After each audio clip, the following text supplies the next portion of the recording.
of glandular stimulation through electrical impulses was correct. A few days ago, you were as small as your companion. And now look at you.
Hello. This is Dr. Carruthers speaking. Yeah, this is Heath. Henry Maud and I are having a little get-together at my home tonight. We want you to come. Why, that's nice of you, and I appreciate it. But I'm very busy working on a formula for a new shaving lotion. Oh, but Doc, this is my daughter's idea. And she's going to be awfully disappointed if you don't show up. Don't take no for an answer. Make him come. Yeah, you see, it's a sort of a special occasion. I bet Mary is going to announce her engagement to that young rascal, Don Morton. Tell her I'll be there. Goodbye. Well, it's all arranged. He's coming. He's going to be surprised when he finds the special occasion that's to present him with this bonus check. $5,000.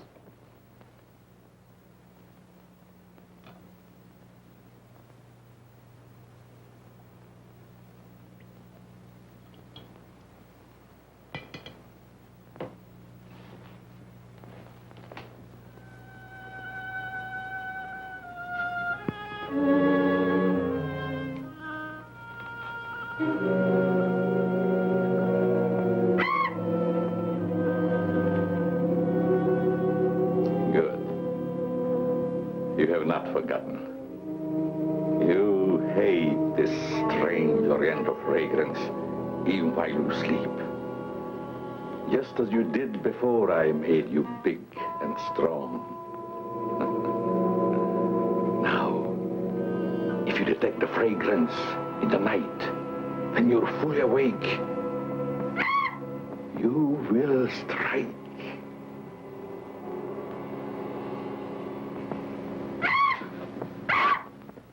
Yes, you will strike to kill. Well, Doc's late. Wonder if he's been called out on a case. Perhaps I'd better phone him.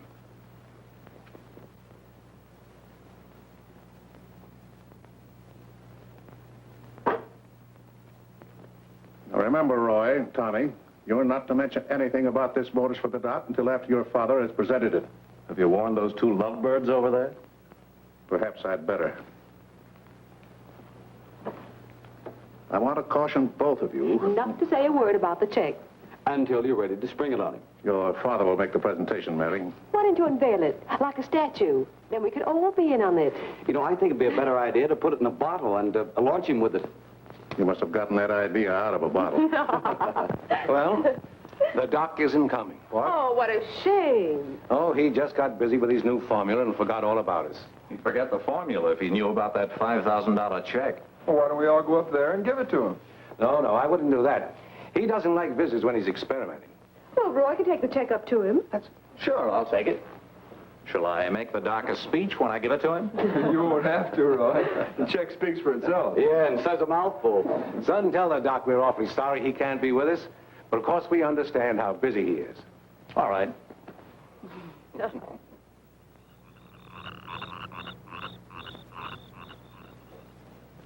Just a minute, Roy, and I'll be with you.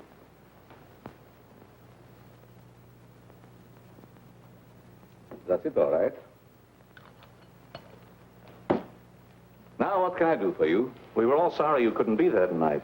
Yes, but you see, I'm busy. Something important, very important. Yes, of course.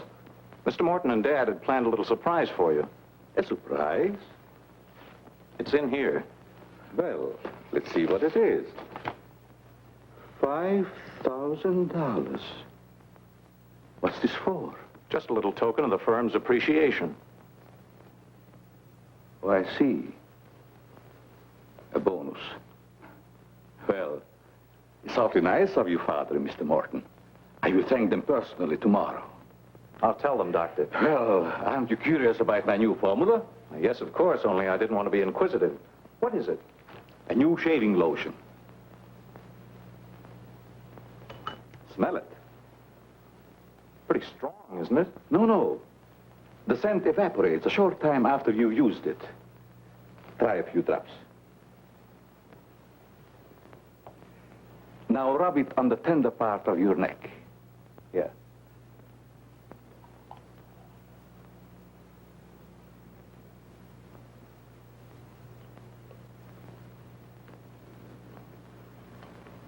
Soothing, isn't it? Yes. When will it be ready for the market? Oh, it's still in the experimental stage. I want to try it out on several people first and see if it works.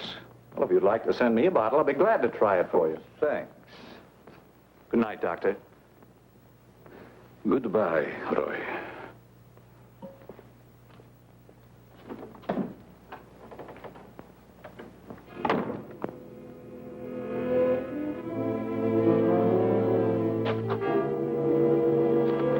Lovely check, isn't it, Doctor? They are wealthy because of you. You made them rich, Doctor. It was your formula. Tonight they gave you $5,000 and wanted you to come down to their house and thank them for it. That was your money they gave you, like a bone tossed to a faithful dog.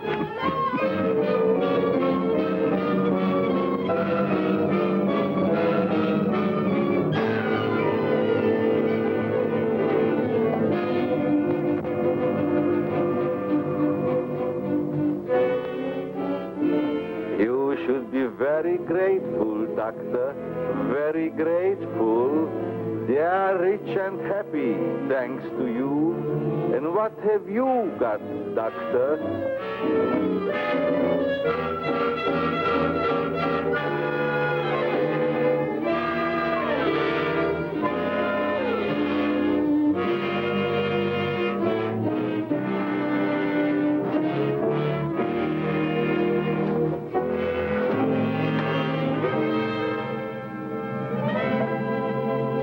Tonight you have work to do.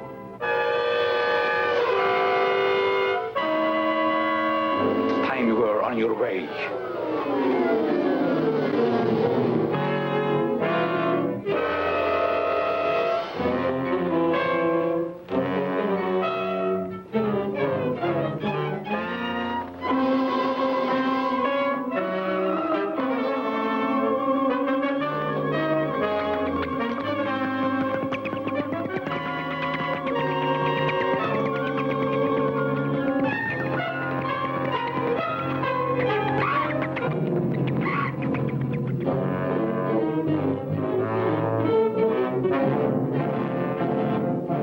Tonight's a good time while our families are here to announce our engagement.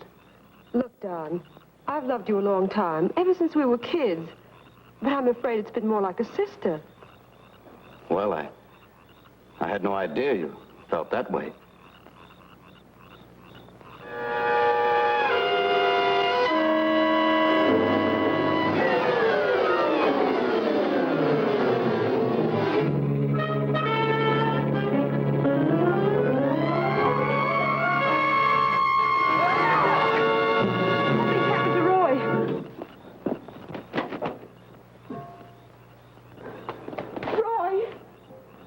I better call Dr. Carruthers. Oh, please, hurry.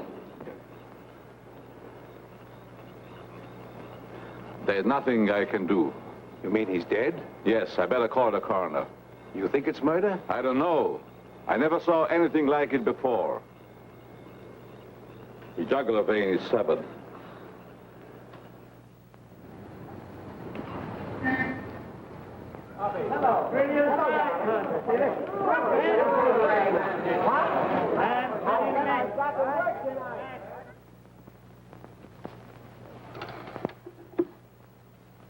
Send Johnny Layton in here.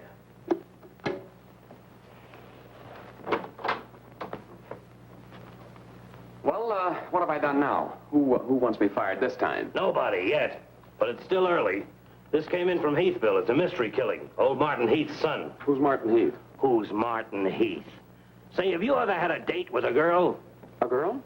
Oh, yes, a girl. I believe I did take a girl out once. Well, did she smell sweet? Of course she smells sweet. Most girls do.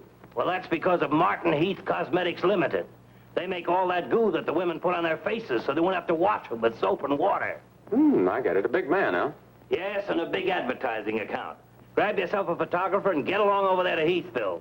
The coroner's holding an inquest. Find out who really killed old man Heath's son. Okay, McGinty, I'm on my way.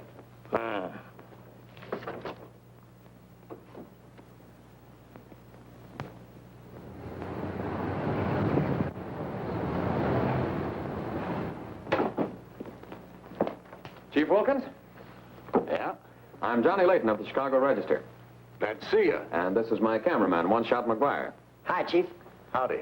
Say, we're down here to cover that Heath murder, but we didn't get much information at the coroner's inquest. I thought maybe you might be able to help us. Well, I'm always glad to cooperate with the newspapers, providing they cooperate with me. That's the policy of our paper. Well, to tell you the truth, I haven't got very far with the thing myself. Oh, here's something that might interest you. It's a picture of the victim's wound. You'll be able to see it better with this glass. Are these scratches on the neck and shoulders? Yes, but we can't determine the source. They're too deep for fingernails, too shallow to have been made by a knife. They're more like claws. That sort of bears out Dr. Carruthers' theory at the inquest of a wild animal. Have there been any circuses around here lately? No. Heard of any animal escaping from a zoo? No. Couldn't have been one of those African leopard men. They use steel claws. This isn't Africa. Okay, Chief, I was just trying to help. Chief, are you sure there's no clue you're holding back while investigating? Well, since you're going to work with me on this case, there is a clue, and a very weird one. The autopsy surgeon says that such wounds could have been made by the beak and talons of a bird. A bird? Why, there aren't any birds around here big enough to attack a man. How about an eagle? We know it wasn't a bird. How do you know that? Because we found several hairs on the shoulder of Heath's coat. Ah, Chauchet La Femme. They're not human hairs. What kind are they? Well, it may sound silly, but the laboratory test shows that they were from a mouse. Well, who ever heard of a mouse big enough to kill a man? Say, a bat has hair like a mouse. Well, the only bats around here are no bigger than sparrows. There was a peculiar odor about the wounds, but they were so faint and elusive that the police chemists have been unable to identify it. Then it does give us something to work on. Well, if the scent was a clue, it's been destroyed by evaporation. Say, Chief, do you mind if I do a little sleuthing around on my own account? Certainly not. Go ahead. If I can help you any, why, You can. Miss Heath seems to be the nearest to an eyewitness of the crime. I'd like to have a talk with her. Can you arrange it? I think I can. Well, Dr. Crothers refused to let her speak to us. We tried that this morning at the inquest. Well, don't you worry about Dr. Carruthers. He's one of the finest men in Heathville. He just thought you'd add to Mary's grief so you could get sensational newspaper stories. I'll arrange an interview. Thanks, Chief. I'll keep in touch with you. All right. 48J. Miss Heath, did your brother have any enemies that you know of? Why, no. Everybody in the village liked Roy. Mm-hmm. Well, what did he do at the factory? He had charge of the experimental department where the new products are developed. Oh, here comes Dr. Crothers. Hello, Doctor. Hello, Mary. I took a shortcut from my laboratory through the garden hedge. You met Dr. Crothers at the inquest this morning. Yes. Mr. Layton, I hope you'll forgive me if I seemed a little abrupt. But I'm fond of Mary. And considering the ordeal she already went through, I wanted to protect her from dwelling too much on the tragedy. Of course. You were quite right. We're working on the case with the police now. Yes, I understand. Chief Wilkins phoned me. And if I can be of any assistance, just call on me. Thanks. Won't you sit down?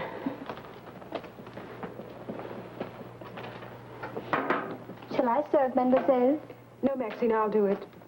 You may go now. Oui, mademoiselle.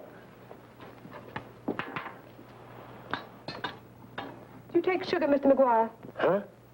Oh, no, ma'am, never. In fact, I don't even take tea. If you'll just deal me out, I'll take a look around. I may dig up a clue.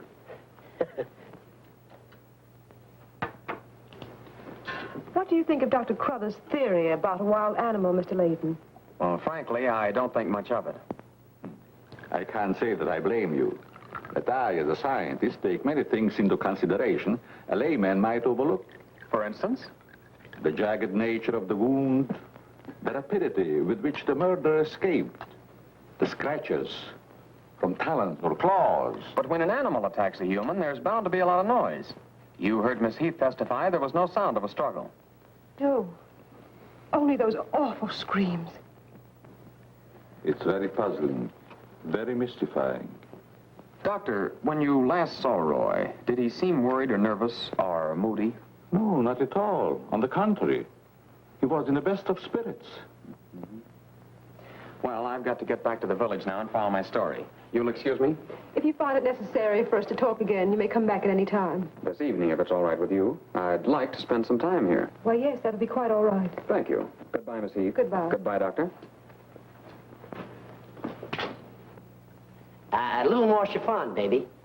I do not understand. Oh, you know what I mean. A little more of your stocking. Like these? Sure, I like 'em. Who wouldn't? Now, hold nice and still, because this is going to take a little time.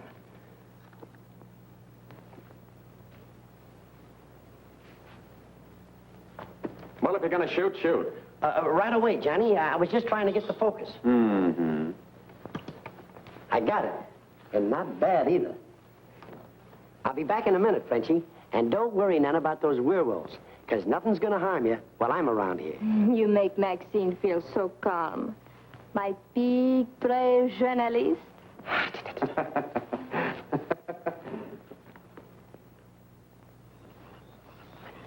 This is my idea of nothing at all. Sitting here waiting for an animal to give us an argument. Look at that moon. And I had a date with Frenchie. Oh, stop crabbing. We're supposed to solve a murder. You, Big, brave journalist. This is the first time I've ever been invited anywhere and asked not to shave until after I get there. I wanted to observe your exact reaction when you tried the lotion. Oh, now I understand. I want this lotion to be perfect before turning it over to you to be marketed. Here. It's a little strong.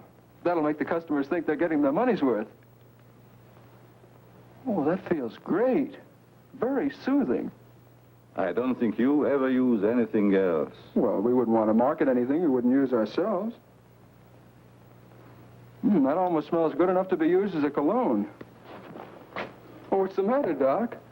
Can't you stand your own lotion? I have a violent dislike for perfumes. Oh, I'm sorry. All right, Tommy. Good night, Doc. Goodbye, Tommy.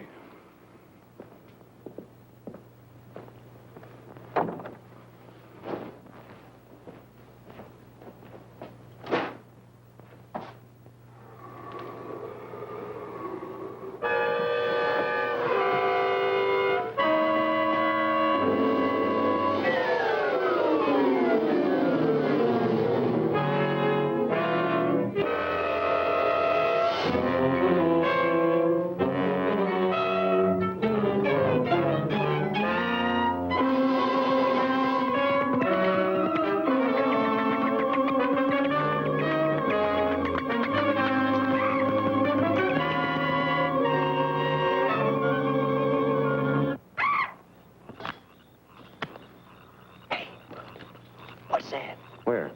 Over there, something's moving.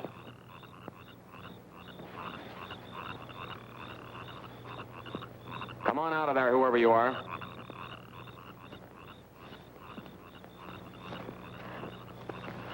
What are you doing out here, Miss Heath? I thought you might want some company. Shall we sit down? You know, you shouldn't be wandering around in the garden at night after what's happened. Neither should you. Well, but it's part of my job. Mine, too. Roy was my brother. Be careful, I think it's Tommy. Hello, Tommy. Hello, everybody. Hello, Tommy. darling. What's up, sis? Mr. Layton wanted to stay in the garden for a while, so I joined him. Don't tell me you're waiting for that animal Dr. Carruthers mentioned. So you don't believe it either? I certainly do not. It's ridiculous. But somebody or something killed your brother. And I suppose you're working on the theory that the murderer always returns to the scene of the crime. Perhaps I am. Well, not for me. If you'll take my advice, Mary, you'll leave these gentlemen to their vigil and go to bed. That's what I'm going to do. Good night. Good night, Tommy.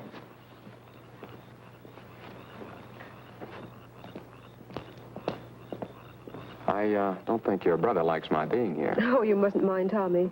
We're all terribly upset. I know.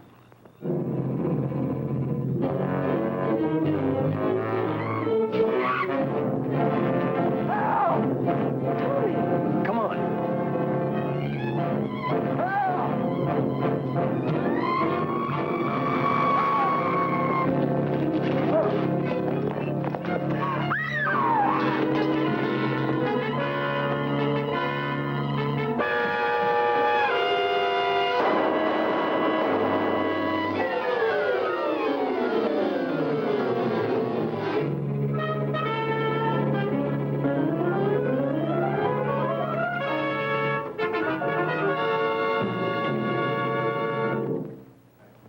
But I'm telling you, McGetty, it was a bat. I saw it kill Tommy Heath. Listen, Johnny, I want you and One Shot to come on home or I'll fire both of you. I'm not coming home, and neither is One Shot. I'm keeping him here to get a picture of the devil bat. Say, that'll look great in the headlines. Devil bat strikes again. Listen, don't tell me it had horns. Maybe I better send a wagon with the steel bars and the strong boys with the straitjackets. Look, Joe, have I ever lied to you? Plenty of times. Well, I'm not lying this time. If it ever got out that I cooked up a fake story about a devil bat, I wouldn't be able to get a job on a country weekly. Print the story, Joe. So help me, it's on the level. All right, I'll print it. But I won't believe it. Dr. One-Shot gets me a picture of that devil bat in action. Don't worry, he'll get it. Goodbye. You, my friend, are going to get a shot of the devil bat in action. Who, me? How? Have you noticed there's a taxidermist shop in the village? Well, you wouldn't suggest that I go out and stuff a bird, would you? One-Shot. To think that you'd even hint that I would suggest you have the village taxidermist build you a nice big bat for pictorial purposes. Besides, a bat isn't a bird, it's a mammal. Well, why didn't you say so in the first place? Where is this bird stuffing emporium? Oh, down on Cottage Grove Avenue.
Now, here's the idea, Frenchie. You hang on to the bat till I get my camera set up. And when I raise my hand, you give the bat a good shove, and it'll swing out just like it's flying. Then I can get a swell picture from my boss. Get it? Oui. I am wise, no? No. But hang on to the bat until I raise my hand, huh?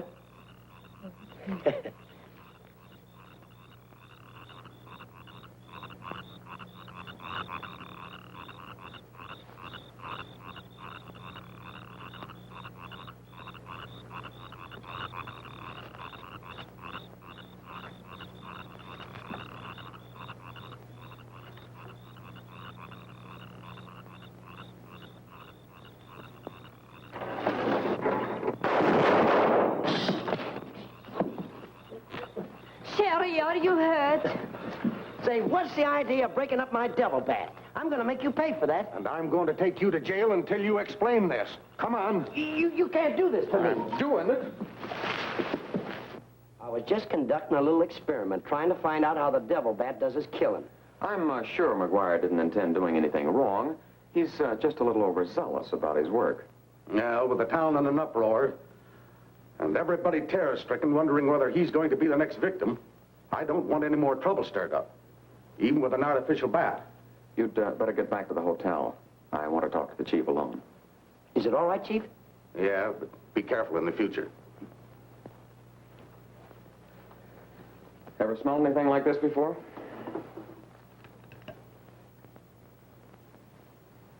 Well, yes. That's the same stuff that's been on every one of the devil bat's victims. Where'd you get it?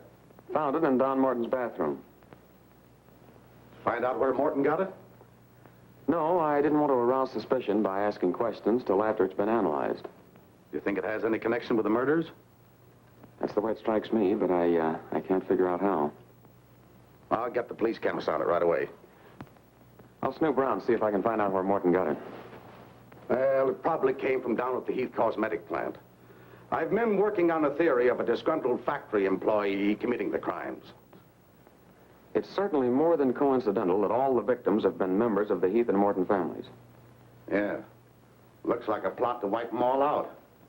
I wish the rest of them would leave town until this crime is solved. You're worried about Mary, aren't you? Well, yes. I've been urging her to leave, but she won't go without her father. And he insists on remaining here to help clear up the crime. And worse than that, neither Heath nor Morton will let me give them a bodyguard. I guess we'll just have to wait for something to break. Good night, Chief. Good night, Johnny.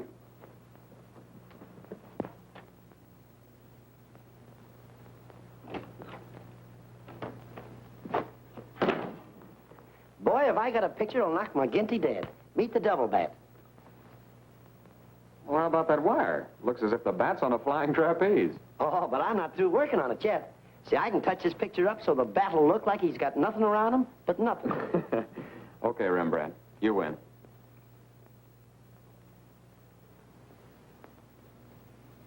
This is your news commentator, Walter King. Tonight we're broadcasting from the little village of Heathville, where an alleged devil bat has claimed 3 victims during the past 6 weeks.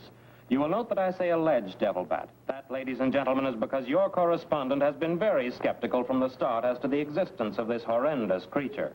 I have as my guest in the studio tonight Professor Percival Garland Rains, perhaps the world's greatest authority on animal life.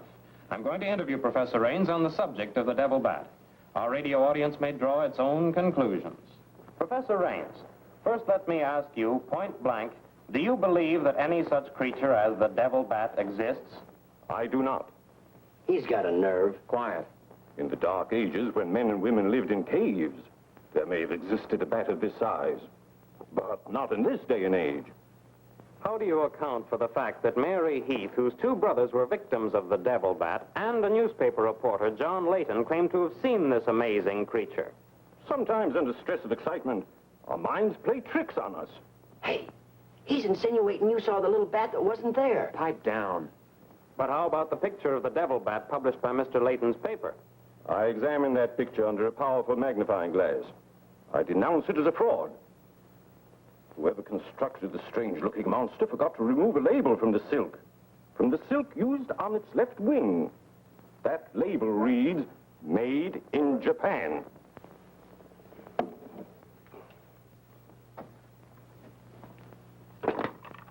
Put through a hurry call to Heathville. I want to talk to Johnny Layton. He's at the Heathville Hotel. One guess who that is. Yeah, McGinty.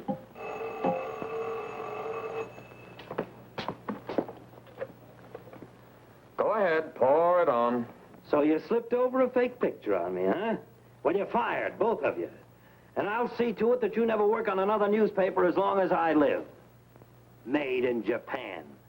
You tell One-Shot McGuire he ought to be snapping photos in a booby hatch. Both of you, come on in and get your final checks. Oh, no. We're not coming in to get anything. All right, so we're fired. But we're staying here just the same. I saw that bat. We're going to stay here till we catch that bat, and when we do, I'm going to bring it in and stuff it down your throat. Goodbye. Well, we're fired. Mm-hmm. Again. That's him calling back to apologize. Now, you give him a good scare.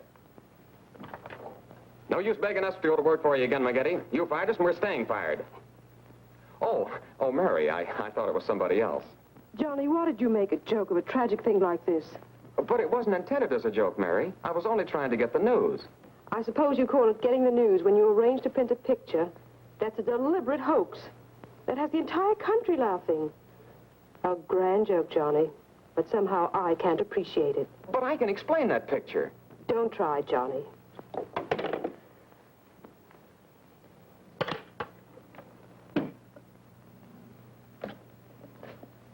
Made in Japan. I ought to skin you alive and nail your hide to a barn door.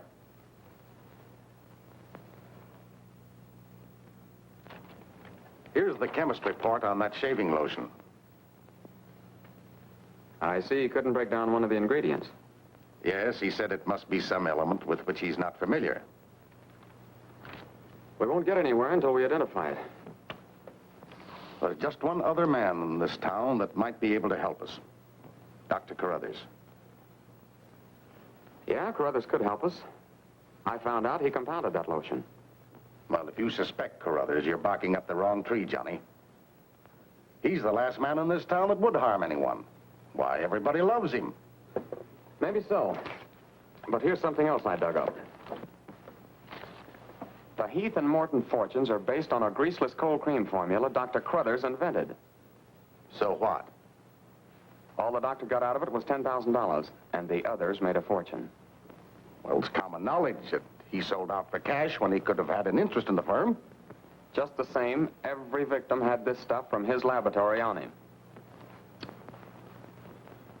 Maybe you've been working too hard on this case, Johnny. Well, I'd just like to get his reaction on the stuff. If he denies knowing anything about it, we'll know there's a tie-up somewhere. I think you're balmy. But just to show you that I'm following up every clue, we'll talk to him. We'll, put this in another bottle, and without telling him we know he compounded it, ask him to analyze it. Doc, I hope we're not upsetting your work barging in on you this way. No, not at all. I'm anxious to help solve these crimes. All the victims were very dear friends of mine. Here's a sample of the stuff young Morton and the two Heath boys had on them when they were attacked by the devil bat.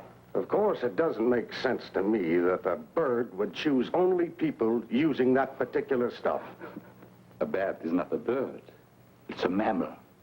Well, anyway, our police chemists couldn't break down one of the ingredients. We thought perhaps you could. Why, I compounded this myself. It's a new shaving lotion I'm experimenting with. The ingredient your chemist couldn't break down, I discovered years ago in Tibet. How did you happen to put it in a shaving lotion? Oh, the lamas use it in some of their religious rites as a perfume. The scent is very pleasant and can be imitated by competitors. But what were Don Morton and the two Heath boys doing with the stuff? Oh, it is the policy of our firm to try out any new product before marketing it. Well, that knocks our theory into a cocked hat. Yeah. We were hoping the unknown ingredient might turn out to be some sort of a clue. This isn't the kind of bottle I give it out in, but I presume your chemist changed it when making the analysis. Yeah. Is there anything else I can do to help? Tell me, did you hear Professor Raines on the radio last night? Yes. It was very interesting and very asinine. You mean you believe there is a devil bat? Why not? You saw it, didn't you? Well, sure I did. So did Mary. Then why worry about what one scientist says? That one scientist got me fired. Oh. You mean your newspaper discharged you? That's right. Oh, that's too bad. Then you're believing Heathville before the mystery is solved. I'm afraid not. I'm going to stay here and work with the chief. Oh. Since you're going to stay here for a while, I would like you to try out a bottle of the new lotion and tell me how you like it.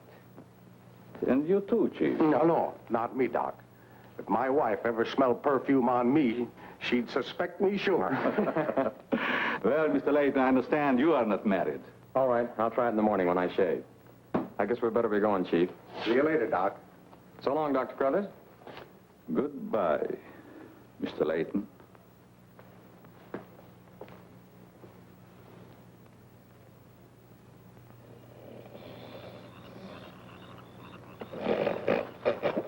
What's the matter? What's the matter? Does that smelly shaving lotion put you to sleep? Well, why'd you tell the doc you're going to use it if you think it's smelly? Oh, I don't know. I guess I was a little ashamed of ever suspecting the old doc. Well, I like it, and I'm going to tell him so. What time is it? After midnight. Midnight? Oh, there ain't no use of waiting around here any longer. This must be the bat's night off.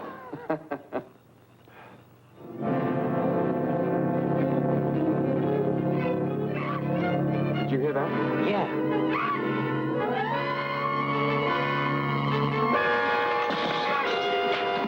Get that camera ready.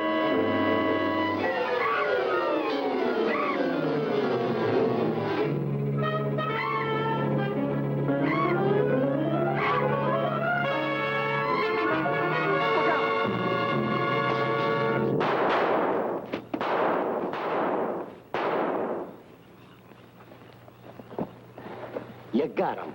Listen, Johnny, I'm going to cook that bird personally for McGinney, and I'll even stuff it myself.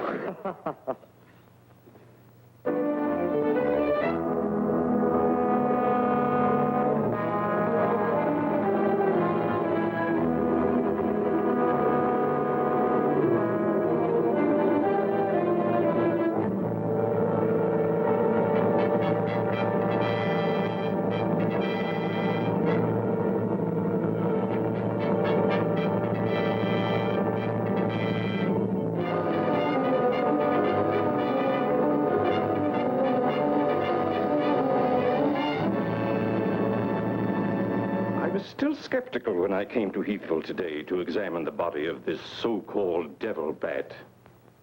But after seeing it personally and making exhaustive research, I've arrived at the conclusion that the creature is the lone survivor of a type of giant bat which existed in great numbers during the early part of the Neolithic age.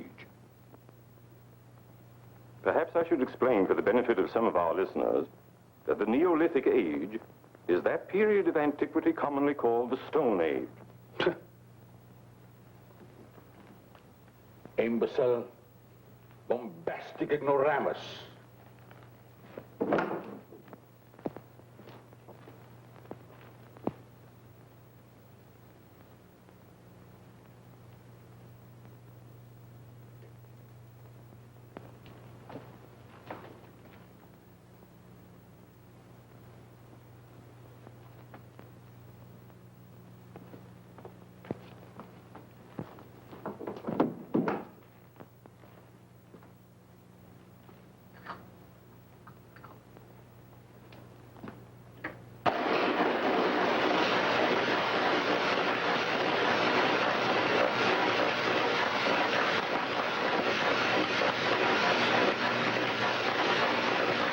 Sorry, McGinty, but One Shot and I are not interested at your prices.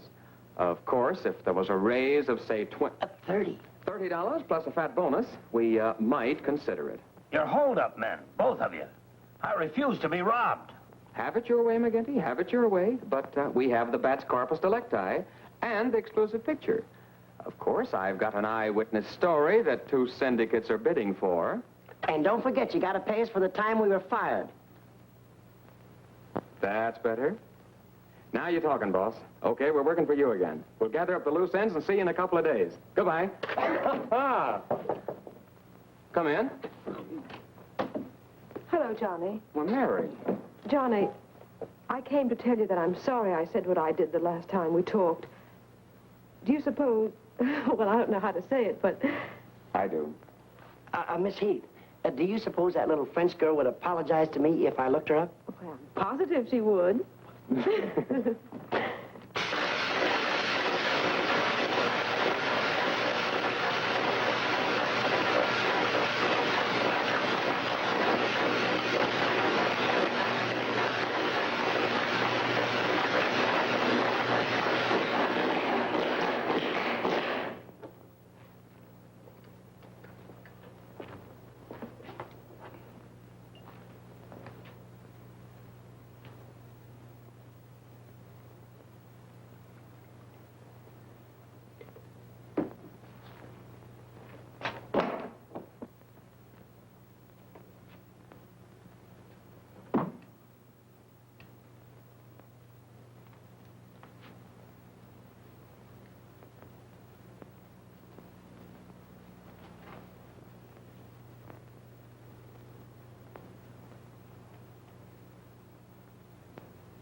Splendid. You will be even greater than your unfortunate predecessor.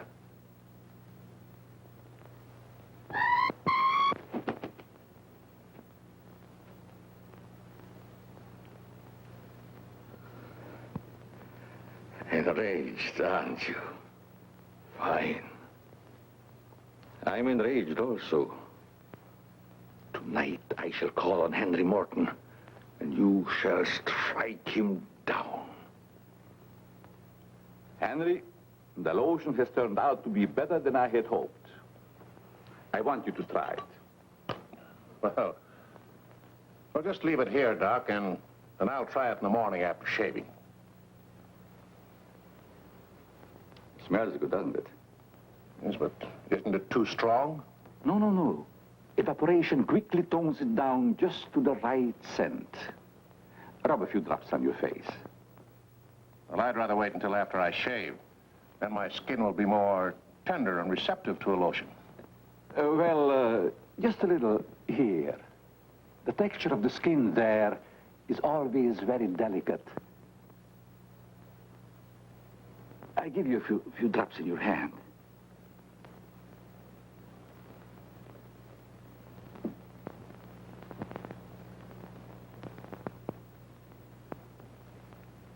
hope you're right about that scent evaporating quickly. I smell the high heavens. Perhaps that will be the secret of its success. Well, you can never tell what's going to happen in this business. You can believe me, Henry. You don't have to worry. Yes, I can believe that, Doc. All of your formulas have been highly successful. Well, I've been going over the report of the company's annual earnings. A net profit of over $1 million. Not bad, eh? When you remember what we built on. A mere $10,000 for your formula. You shouldn't have demanded all cash, Doc. You should have ridden along with us. Then you'd be rich, too. But then you've had a lot of fun in your laboratory with your experiments, dreaming up something new. You're a dreamer, Doc. Too much money is bad for dreamers. So you try to pay me in flattery, telling me that I'm a dreamer. Well, I do dream. Dreams that you could never guess. Your nerves are frayed, Doc. Now, calm down. Get a grip on yourself. You've been working too hard on your formula. Formula. That's but child's play for a great scientist. Your brain is too feeble to conceive what I have accomplished in the realm of science. Doc, you've made some great scientific discovery. What is it? When you'll find out, Henry, it'll be too late for you. Oh, come, Doc. You can't pretend to control a man's destiny. I've already proved it 3 times.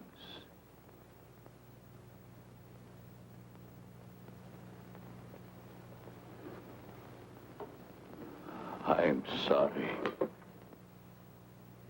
Perhaps you're right, Henry, about my working too hard.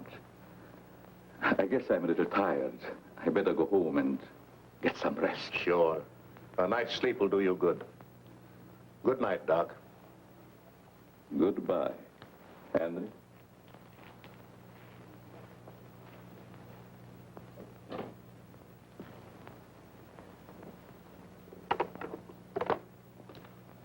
.36J. Hello? Oh, that's you, Martin? Yes, Henry.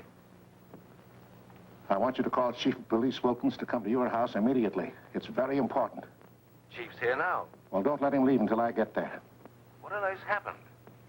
I think I've got a clue to all those murders.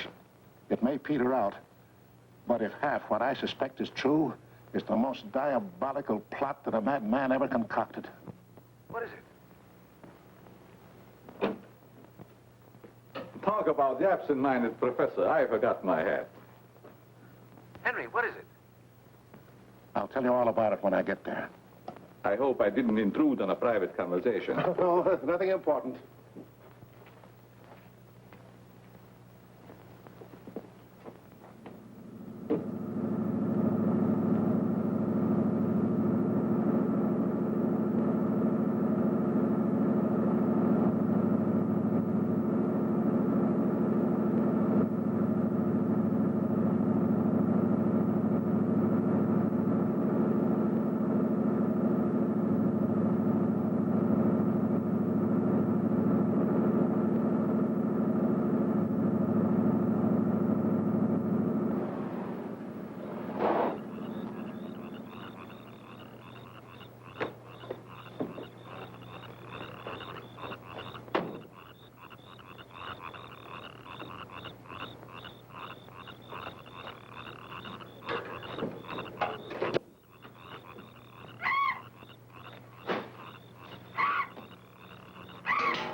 I hope Henry was right about having a clue. But why didn't he explain more about it when he phoned? When I insisted, he changed his tone as if he'd been interrupted. I was afraid that he might be overheard.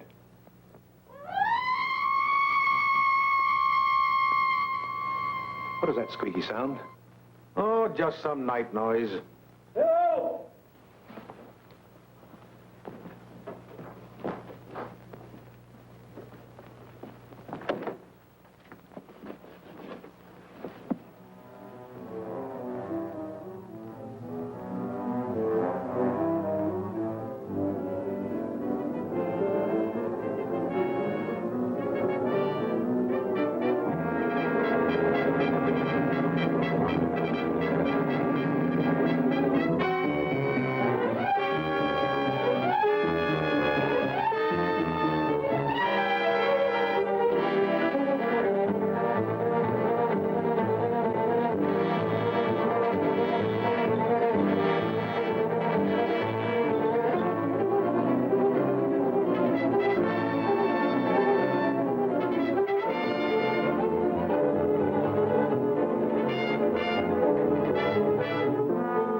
I feel much better, Mr. Heath, since you asked us to stay in your home until this new devil bat has been killed. I've been worried about Mary. What reason have you to believe that Mary is in danger? Only this. I'm convinced that someone is using the bat to wipe out the entire Heath and Morton families. As a scientist, I assure you, the thought of a human controlling a bat is fantastic. Just the same, no villager's been killed or even attacked. You're forgetting, aren't you, that Mr. McGuire was attacked. He's not a member of either family. Why, I'm practically a member of this family already. I'm going to marry Miss Heath's maid. Oh, really? Well, boys, I'll have Maxine show you to your rooms. I must be running along home. It's past my bedtime. Good night, gentlemen. Good night, Doctor. Good night, Martin. Good night, Doc. Good night, Doctor. Goodbye, Mary. Come along.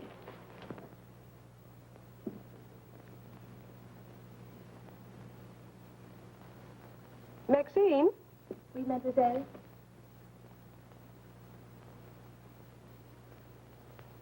Did you fill my perfume bottles with something new? Oh, no, mademoiselle. I never touch your perfume. It's funny. I don't recognize it. Perhaps Dad filled them as a surprise. He always does that with every new perfume the plant puts out. Is there anything else? No, Maxine, that's all. Good night. Good night, mademoiselle.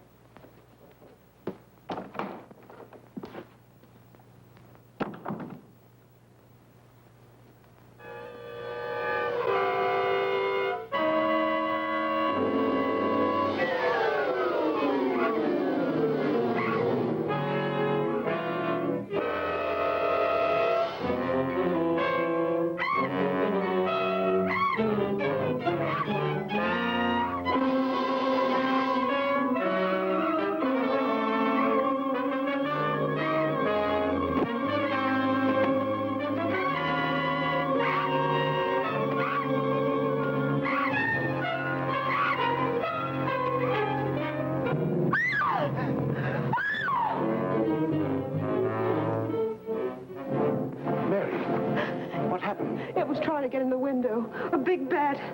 Oh, it was awful.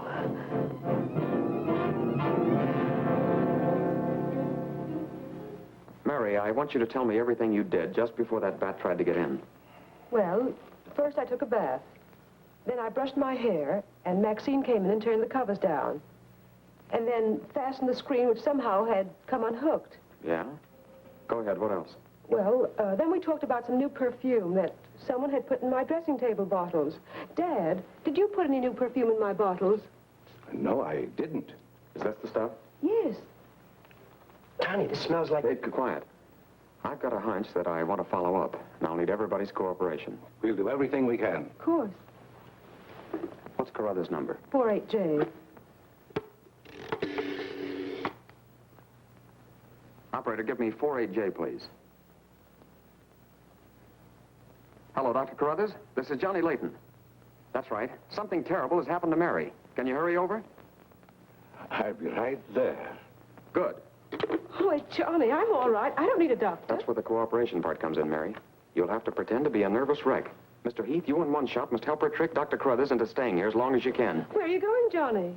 To, do a little private bat hunting.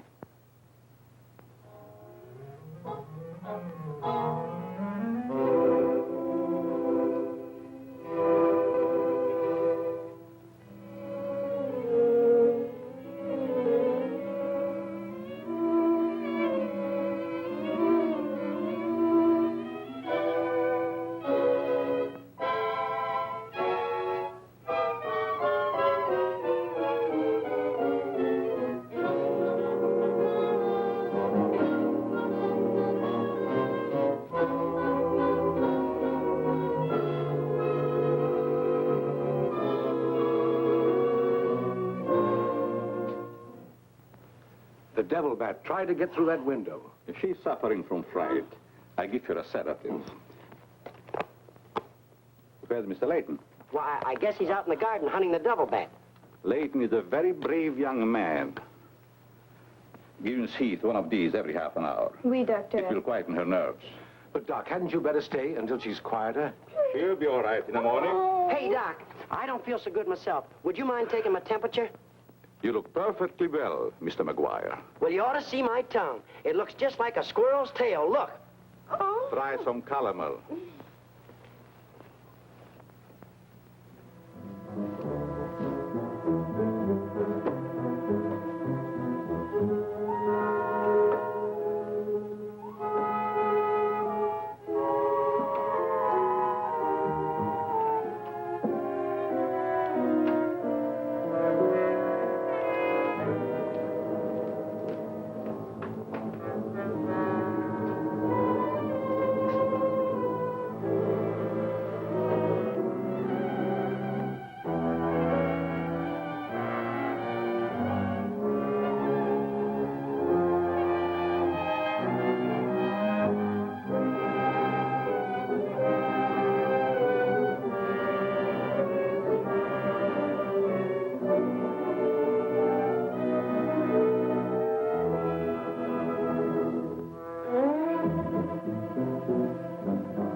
Visitors tonight. And it would be dangerous for me if they found you here.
Hi, Doc. I hope I'm not intruding. No, not at all. I heard you were out stalking the devil bat. Any success? No, but I thought maybe you might be able to help me. Well, I don't see how that's possible, but if you can suggest anything... Well, you could give me some more of that new concoction of yours, that shaving lotion. But how on earth could that possibly help catch the devil bat? I've still got a crazy idea that if I douse myself with it, it might attract the killer. I don't see how you can connect the two.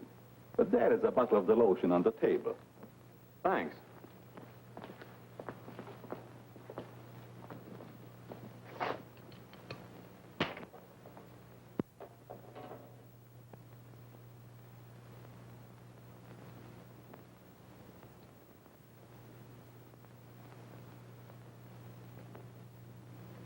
You see, Doc, I figured out something.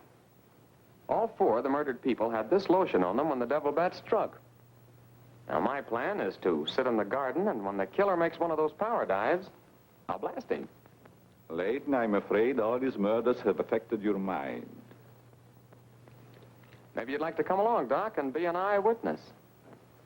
I'm sure it would be just a waste of time, but I'd be glad to watch your experiment. Good. I knew I could count on you to help me.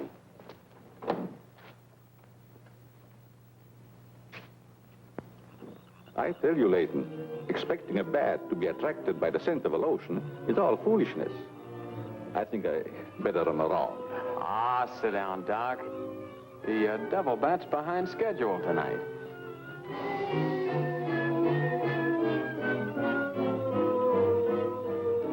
You aren't very chummy tonight. What's the matter? Firearms always make me nervous. Oh, I thought maybe you didn't want to be sitting too close to me. Just in case the devil bat does show up. According to your theory, the killer wouldn't attack me. I haven't any of that lotion on me. You have now, Doc. Why did you do that? To make it a 50-50 proposition, Doc. Now sit down, and don't try any shenanigans.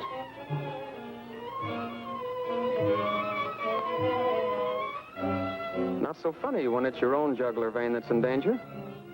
Is it, Doc? I don't know what you're talking about.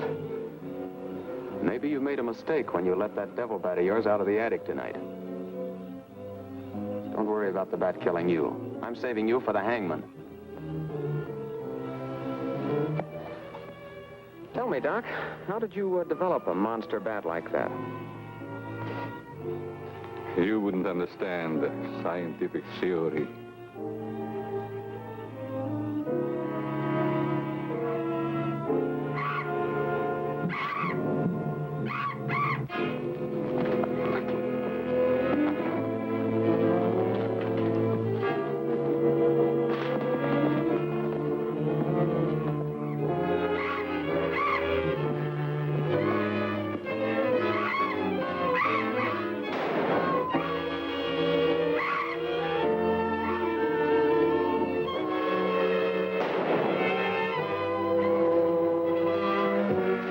Chief, what are you doing out here? Young fellow, don't think that you're the only man working on this case. And it was lucky I was here, too. Thanks. Did you kill the devil bat? No, he got away. Well, here's one bird that didn't get away, and he's the murderer we've both been looking for. Quick, shoot it!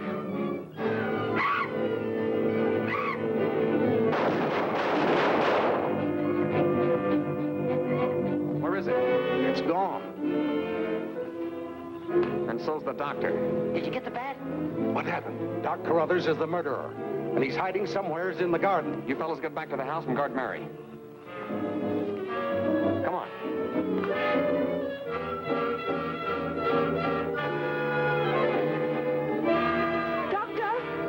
Dr. Carruthers! Doctor! Has anything happened to Johnny? Is he hurt? They took him up to my place. You better come along with me.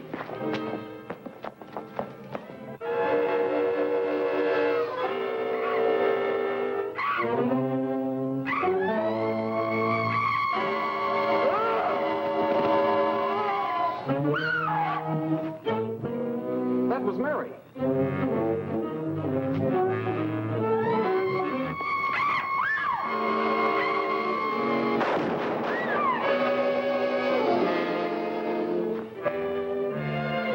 Are you all right, Mary? Go help Dr. Carruthers. He's over there. That devil bat belonged to the doctor, Mary. He created it to commit those murders. Well, it's too late to help the doc.